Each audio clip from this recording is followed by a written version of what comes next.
When it comes to choosing the safest place to live in an SHTF scenario, where society collapses or major disruptions occur, location is everything. Whether you're planning for economic collapse, war, civil unrest, or even natural disasters, where you live can mean the difference between survival and struggling. The best locations have a lot in common, including providing security, self-sufficiency, and sustainability. So let's break down the most important factors when choosing a safe place to ride out a crisis. Population density.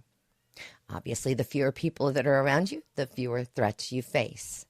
Cities and high-density areas will be dangerous during a crisis. Resources are going to run out quickly, crime is going to rise, and people will become desperate. Rural areas with low population density are ideal for survival, as they allow for more self-sufficiency, lower competition for resources, and a reduced risk of violence or looting. A town with under 10,000 people is a good rule of thumb, but the lower the better. Demographics. Who are the people around you? Your neighbors are going to be your first line of defense or your greatest threat. Before choosing a location, observe the local culture, skills, and attitudes of the people around you. Are they self-reliant or heavily dependent on government aid? Do they share your values and preparedness mindset? A community with a strong work ethic, a history of farming or self-sufficiency, and low crime is ideal. Avoid areas with high crime rates, political instability, or a strong reliance on outside resources. Safe distance from the nearest city or metro region. During an SHTF event, cities will become chaotic.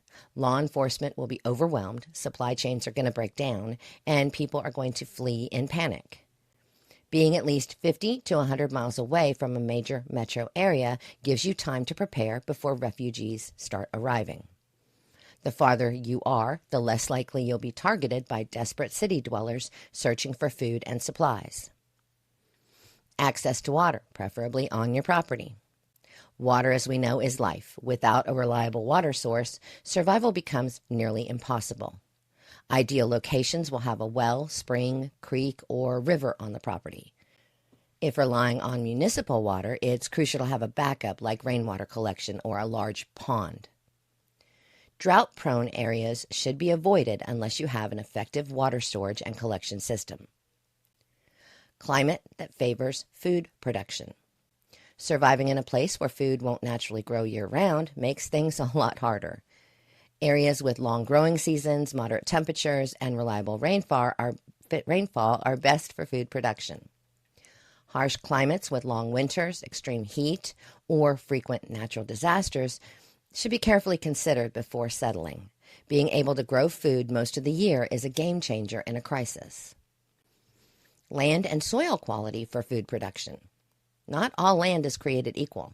Just because you have acreage doesn't mean you can grow food on it. Some land is rocky, clay-heavy, or nutrient-poor. The best locations will have fertile soil with good drainage. Areas with a history of farming or organic gardening are ideal. Test the soil before purchasing land to be sure it's suitable for crops and livestock. Preferably on a private road or not on a main road. The last thing you want in an SHTF scenario is strangers easily finding your home. Being on a major highway or easily accessible road makes you a target for looters and desperate people looking for resources. A private road, a long driveway, or off-grid location adds a layer of security, making it harder for people to stumble on your home. Small community. A small town or tight-knit rural community offers the best of both worlds: security, cooperation, and resource sharing.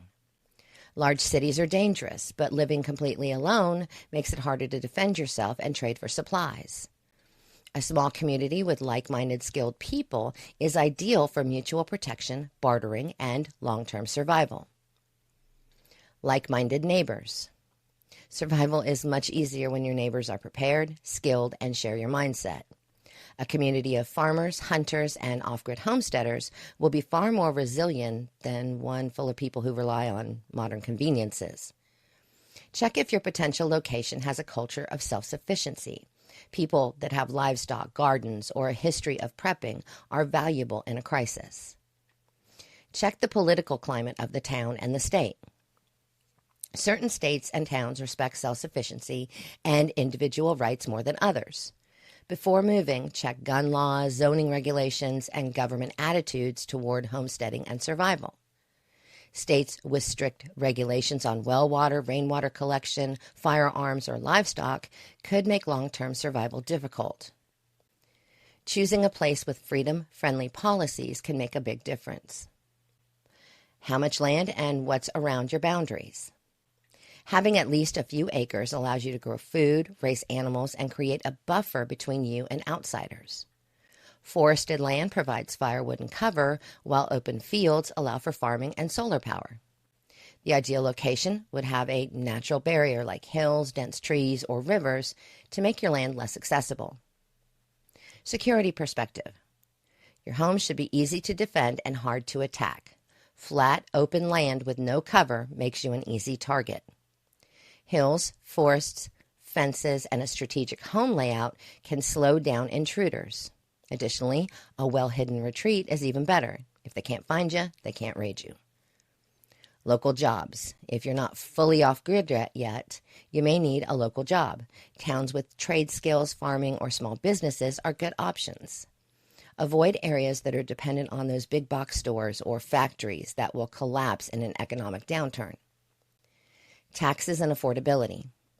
Some states have super high property taxes, restrictive zoning laws, or expensive land that makes self-sufficiency difficult. Places with low taxes, fewer regulations, and affordable land allow you to invest more in preps, security, and sustainability. Not near any military installations. Military bases are prime targets in a war or civil unrest. If foreign attacks occur, bases will be bombed first. Avoid being within 50 to 100 miles of major military bases, as they can also become centers of government control and martial law in a crisis. Not near a nuclear power plant. Nuclear power plants are high-risk locations. If the grid fails, they could suffer meltdowns, radiation leaks, or sabotage. In a crisis, power plants won't be maintained properly, increasing the risk of disaster, so stay at least 50 to 100 miles away from any nuclear facility. The perfect location does not exist, but by prioritizing these factors, you can find a place that maximizes safety, sustainability, and long-term survival. The goal is to be in a low-population, self-sufficient, and defensible area with good resources and like-minded people. Whether you're moving now or you're planning for the future, these criteria will help you secure the best possible retreat when SHTF.